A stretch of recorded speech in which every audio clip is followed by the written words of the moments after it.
అదరగొట్టే కారం రంగు రుచి ఆచి కారం పొడి. నేషనల్ బీజేపీకి కొత్త ప్రెసిడెంట్ వచ్చారు. జాతీయ అధ్యక్షుడిగా నితిన్ నబీన్ బాధ్యతలు తీసుకున్నారు. ఆయన వచ్చి రాగానే తన మార్కు చూపించారు. పలు రాష్ట్రాలకు ఎన్నికల ఇన్ఛార్జీలను నియమించారు. ఇప్పుడు కొత్త అధ్యక్షుడికి తెలంగాణ లీడర్లను హ్యాండిల్ చేయడం బిగ్ టాస్క్ కాబోతోందా? జాతీయ అధ్యక్షుడి మాటను కమలనాథులు వింటారా, లేక పాత సాంప్రదాయాన్ని కంటిన్యూ చేస్తారా?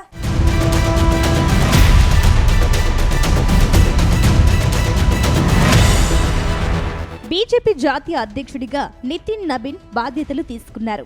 బీహార్కు చెందిన నితిన్ నబీన్ను జాతీయ అధ్యక్ష బాధ్యతలు అప్పగించిన మోదీ వచ్చే సార్వత్రిక ఎన్నికలు నబీన్ డైరెక్షన్లోనే వెళ్లేందుకు లైన్ క్లియర్ చేశారు.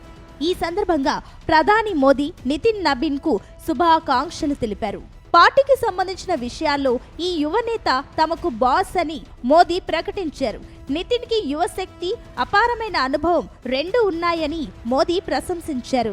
గతంలో అటల్ బిహారీ వాజ్పేయి, లాల్ కృష్ణ అద్వానీ, మురళీ మనోహర్ జోషిల నాయకత్వంలో బీజేపీ జీరో నుంచి శిఖరాగ్ర ప్రయాణాన్ని చూసింది. ఈ శతాబ్దంలో వెంకయ్య నాయుడు, నితిన్ గడ్కరీ వంటి నాయకులు మా సీనియర్ సహచరులతో కలిసి సంస్థను విస్తరించారు. రాజ్నాథ్ సింగ్ నాయకత్వంలో మొదటిసారిగా బీజేపీ సొంతంగా పూర్తి మెజారిటీని సాధించింది. ఆ తర్వాత అమిత్ షా నాయకత్వంలో బీజేపీ అనేక రాష్ట్రాల్లో ప్రభుత్వాలను ఏర్పాటు చేసింది. వరుసగా రెండోసారి కేంద్రంలో అధికారంలోకి వచ్చింది. బీజేపీ నడ్డా నేతృత్వంలో పంచాయతీ నుంచి పార్లమెంట్ వరకు బీజేపీ బలం పెరిగిందన్నారు.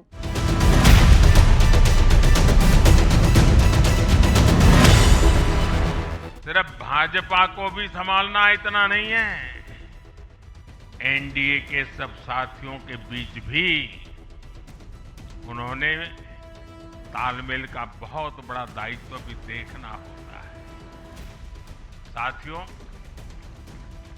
माननीय नितिन जी के संपर्क में जो भी आया है वो उनकी सरलता और सहजता की चर्चा जरूर करता है।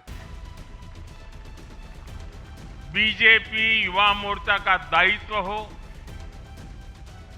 अलग अलग राज्यों में प्रभारी के रूप में जिम्मेदारी हो, या फिर बिहार सरकार में काम करने का अनुभव हो, नितिन जी ने हमेशा जब जब जो जहां जहां जो जिम्मेवारी मिली, अपने आप को उन्होंने साबित किया है.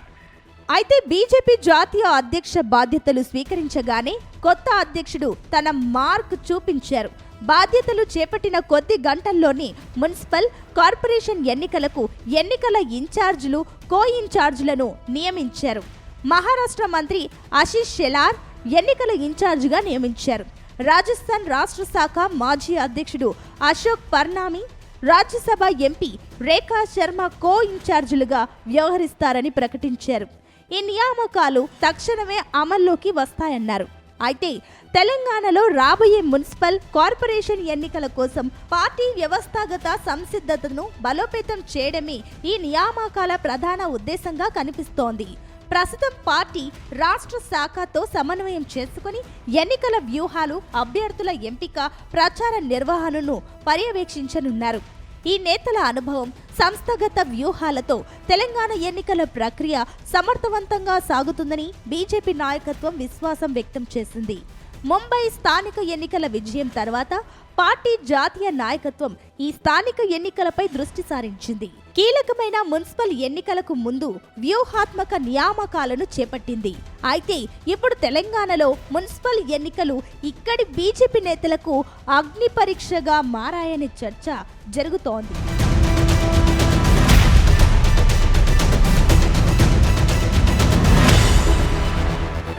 తెలంగాణలో స్థానిక సంస్థల ఎన్నికల నగారాకు సమయం దగ్గర పడుతోంది. ఫిబ్రవరి తొలి వారంలో మున్సిపల్ ఎన్నికలు జరిగే అవకాశం ఉందని టాక్ వినిపిస్తోంది. దీనికి సంబంధించి మరో వారం 10 రోజుల్లో షెడ్యూల్ వచ్చే ఛాన్స్ ఉంది. ఇప్పటికే వార్డులు చైర్పర్సన్లు, మేయర్ల రిజర్వేషన్లను ఖరారయ్యాయి. 2011 నాటి జనాభా లెక్కల ఆధారంగా ఎస్సీ, ఎస్టీ వర్గాలు బీసీ కమిషన్ నివేదిక ప్రకారం రిజర్వేషన్లను నిర్ధారించారు. తెలంగాణ మున్సిపాలిటీల చట్టం 2019 ప్రకారం మహిళలకు 50% రిజర్వేషన్ తప్పనిసరి చేశారు. ప్రస్తుతం రాష్ట్రంలో మొత్తం 121 మున్సిపాలిటీలు, 10 మున్సిపల్ కార్పొరేషన్లు ఉన్నాయి. వీటిల్లో 117 మున్సిపాలిటీలు, 6 మున్సిపల్ కార్పొరేషన్లకు ఎన్నికల షెడ్యూల్ను సిద్ధం చేస్తోంది రాష్ట్ర ఎన్నికల కమిషన్. మిగిలిన పట్టణ స్థానిక సంస్థల్లో ఎన్నికల నిర్వహణ చట్టపరమైన, పరిపాలనపరమైన సమస్యల వలన నిలిచిపోయాయి. ఇప్పటికే ఇది తుది ఓటర్ల జాబితా సైతం రిలీజ్ అయ్యింది. ఏ క్షణమైనా ఎన్నికల షెడ్యూల్ వచ్చే అవకాశం ఉందని ప్రచారం జరుగుతోంది. అయితే వచ్చే నెలలో మున్సిపల్ ఎన్నికలు జరిగితే తెలంగాణలో బీజేపీ నేతలు కలుపుకొని వెళ్తారా, లేక ఎవరి దారి వారిదే అన్నట్టుగా వ్యవహరిస్తారా అనేది చర్చ జరుగుతోంది.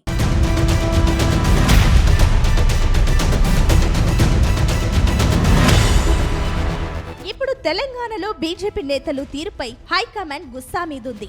ఇటీవల తెలంగాణ బీజేపీ ఎంపీలకు ప్రధాని మోదీ క్లాస్ తీసుకున్నారు. ఆ తర్వాత ఎంపీలంతా కలిసి కేంద్ర మంత్రి కిషన్ రెడ్డి ఇంట్లో సమావేశమయ్యారు. కానీ ఆ తర్వాత కూడా నేతల తీరు మాత్రం మారడం లేదన్న చర్చ జరుగుతోంది. ఇప్పుడు జాతీయ అధ్యక్షుడిగా నితిన్ నబీన్ వచ్చారు. అయితే ఇన్నాళ్ళు స్వయంగా ప్రధాని మోదీ చెప్పినా నేతలు మాట వినలేదు. ఇప్పుడు కొత్త అధ్యక్షుడినైనా పట్టించుకుంటారా, లేక అలాగే వదిలేస్తారా అనే ప్రశ్నలు ఎదురవుతున్నాయి. మొత్తం మీద నితిన్ నబీన్ మీద బీజేపీ కేడర్ భారీగానే ఆశలు పెట్టుకుంది. కానీ తెలంగాణలో కమలం పార్టీకి అధికారం మాత్రం కలగానే మిగిలిపోతోందా అన్న సందేహాలు తలెత్తుతున్నాయి.